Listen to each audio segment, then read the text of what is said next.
Hey, log 5.0. I'm exhausted, so I'm gonna keep this one short. I didn't even come into this knowing what I want to say, but that's not unusual, I suppose. But it's 12:57 a.m. on Saturday. I'm actually here at my grandparents' place with my mom, no less. She spent the week with me this week, which is nice. If only to get a witness on, how hard I work. For once, I mean, people know, but it's different when someone's there to see, sort of thing, especially when it's your mother.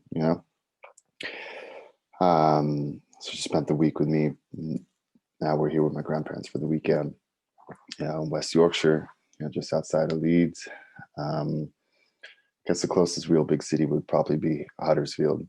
Hutter, yeah, Huddersfield. Um, but that's neither here nor there.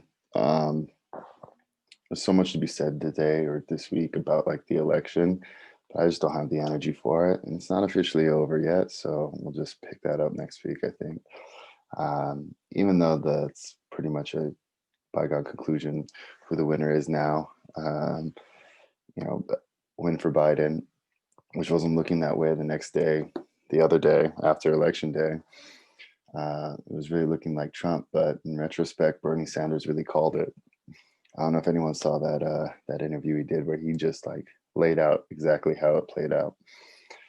So props to him and his genius.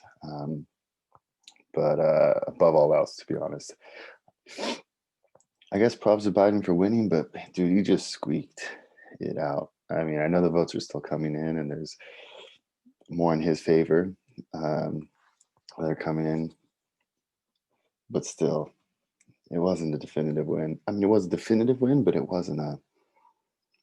It was a lot closer than it should have been. That's what I'm saying. And oh my God, the pollsters, dude, fuck them, dude. They don't know what the fuck they're talking about. This time around, they were talking about how they adapted their methodologies to account for, you know, how badly wrong they got it last time around. Uh, and what, like 538 was even forecasting. 538 is like, trusted source. It's in fact probably the best for this sort of forecast stuff.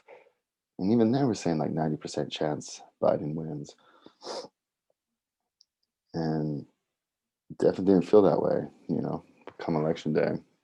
Once the votes started coming in. Now, granted, I guess they ultimately got it right, but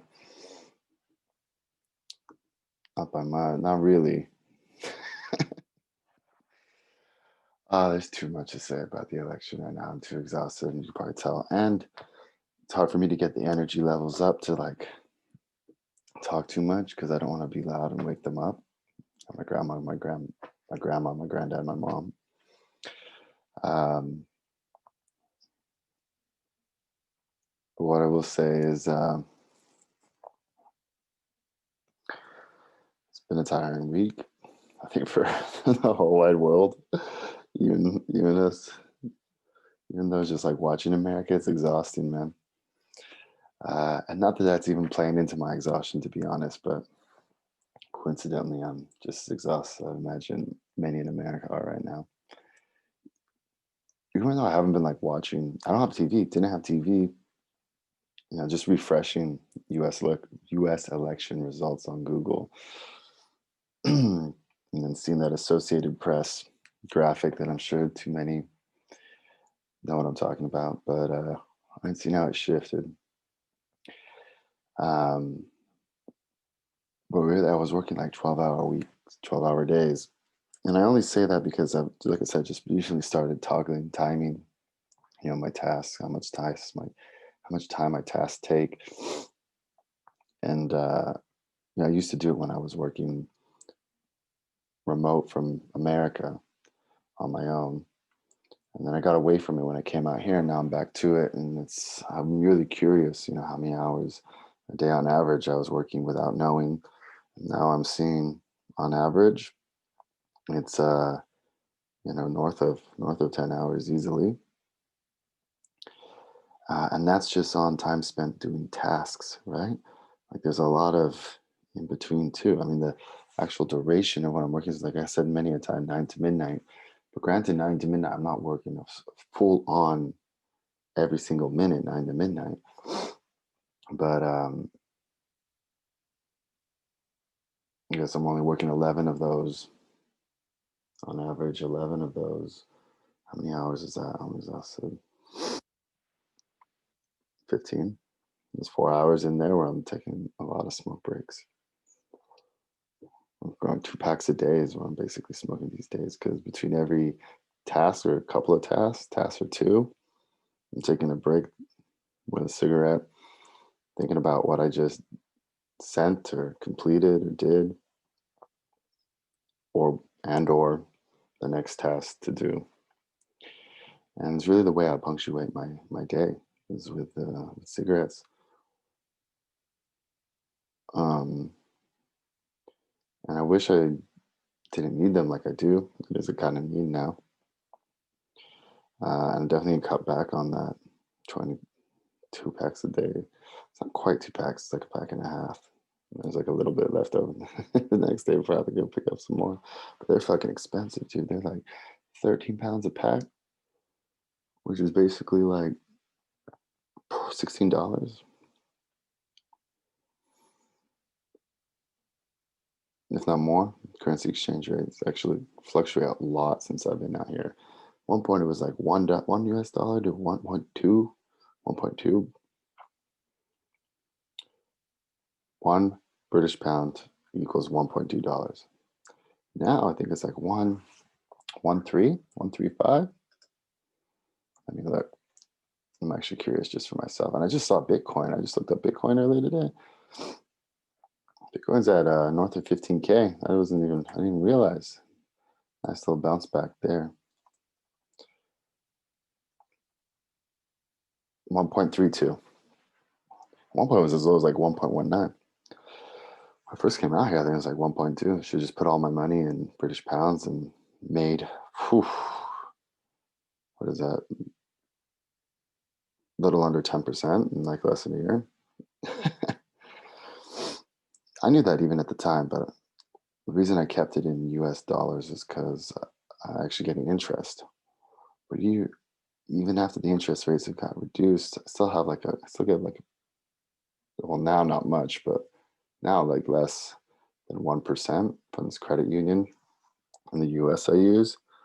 But obviously, I would have made more if I just moved it all to pounds, just on the currency exchange rate.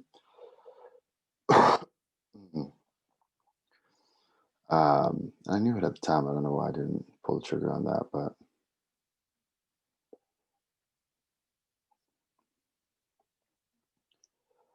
I got that wool shirt that I talked about last time. This came through. This son of a tailor, not type, but son of a tailor shirt where they kind of customize your shirt.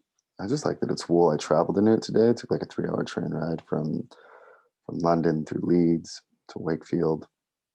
Then drove, Grandpa picked us up. Granddad picked us up, took us here.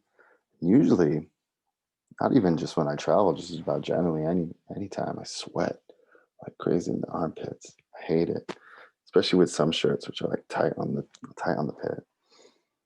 But even just most shirts, I sweat on the pits pretty profusely. I'm a big sweater. I hate it. It's one thing I wish I could really change about myself. I don't sweat like I do, even though maybe it is healthy. I don't know, but it's a pain in the ass. I didn't sweat all in this, which is nice. And then on top of that, it was like quite cool out here. And just going out for cigarettes and just a t-shirt. At the same time, I felt like it was warmer than a cotton t-shirt. So cooler and then warmer. I don't know. Doesn't make much sense, but maybe that's how it is. Plus, wool's like more sustainable. I think I'm just gonna get wool shirts from now on. Fuck cotton. Plus, cotton always shrinks horribly on me and gets warped and whatnot. Fuck it. Anyhow, neither here nor there. What to say about today? It's good to see family, obviously. My aunt just got a hysterectomy. It's part of why I'm back here too. Should see her Sunday. She got the surgery, I believe it was Wednesday. Then it was my cousin's birthday yesterday, 5th of November. Remember. So we'll see him Sunday too. And then of course my mom's in England. She's been in England since my other aunt's funeral, and she'll be out here till like January 3rd. She even got herself a monitor here, which I'm using right now. I can't work without a monitor, man. I don't know how people do it without it, or at least the kind of work I do, right? I'm thinking maybe if you just like code, you're just kind of in that terminal, maybe you really don't need a monitor. I don't know, but with me, I got so many different windows open, navigating between windows, and I can't work with that. I feel claustrophobic if I try and do what I'm doing on just a fucking laptop. It's gives me anxiety actually. But yeah, she's out here till January 3rd. So she's working remote from England, supporting America. Just like billing and receiving. So she stays up late, works those American hours from out here. And, it's maybe a little bit of a test run for her making the move back to England, like I know she wants to when she retires. But I'm even thinking she should make the move before she retires and work out here. Make friends, build a network. Don't come out as a retiree. Come out, work out here, build up that pension. I think I touched on this before, but if only a little bit, make those connections and establish a life. I think it's quite hard to establish a life without like work framework, some kind of network. Work provides that framework and network. But we'll see. She's only like a month in, if even, and then she'll be here through the holidays, and then leaves January 3rd. Even though her flight got canceled, she has to find another flight. And actually, our train ride got canceled up here too because lockdown hit. So we have a new 4-week lockdown. Managed to get a haircut just in time. Just over the weekend, saw my aunt's husband over the weekend. Went down to Brighton with my mom. Intercepted my mom at King's Cross and what was it, St. Pancras, one and the same. I know they're right next to each other. Like literally right. Like when I say right next to each other, it's literally like King's Cross, St. Pancras. I intercepted her there, and I went down with her to Brighton for the weekend to visit. Um, what do you say? My dead aunt's. It sounds so harsh. My dead aunt's husband, former husband. I mean, how do you even refer to these things? I don't know. Which was nice. Feel bad for him though. Like, there's things like that she bought during like the first lockdown that are like still arriving even now she's dead. She bought. He's still like receiving. Plus all things he has to do, all the paperwork he has to file. Like, house isn't even in his name. Granted, they're married, it won't be a problem, but house is in his name, car isn't in his name. I think that's probably the least of his worries. Maybe that sort of stuff just helps you. I don't know that it helps you, but oh, sometimes the easiest way to get out of a rut is just build a or create a to-do list, right? And just work through the to-do list one by one. Um, like I said, not much to say today. Not that I got much to say. I always have something to say, and there's a lot in me that I like could, but I just don't have the energy for it, and it's not coming out right. And I'm trying to wake anyone up, and just doing it because I want to stick to it. Even when I don't want to do it, still do it. On a lighter note, where is it? Where are they? Oh, here. These are my baby socks. My first pair of socks framed. um,